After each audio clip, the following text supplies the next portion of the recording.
unaenda unalala Kigoma, unakuja unaoga Dar. Umeona bwana? Sawa.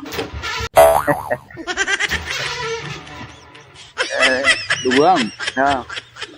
Nasikia sasa hivi lakini nani Kigoma wanazindua ile nani, wamezindua hiyo reli hiyo. Kwa hiyo sasa hivi inajengwa reli ya mwendo kasi. Unaona bwana? Kwa hiyo sasa hivi itakapoisha unaweza ukaamua mwenyewe kwamba asubuhi sio asubuhi tu, jioni unaenda unalala Kigoma, unakuja unaoga Dar. Umeona bwana? Sawa. Mimi natumia dakika 20 kutoka Kigoma mpaka Dar es Salaam. Si ya umeme.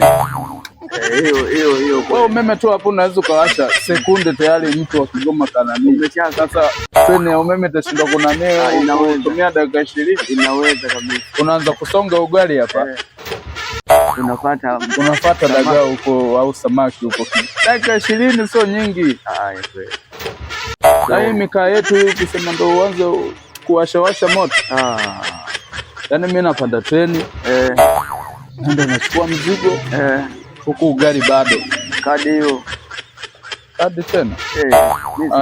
Mimi sinakula hizo 5 bwana. Ngoja nikuhesabie mwenyewe. Ni mtelezo. Yaani hapo muda wa kukaa tofauti na kipindi cha zamani, treni unapanda siku 3 siu, yaani unafika mpaka miguu ishavimba. Kadi moja. Nilikuwa bara kabisa. Yaani ilikuwa shida.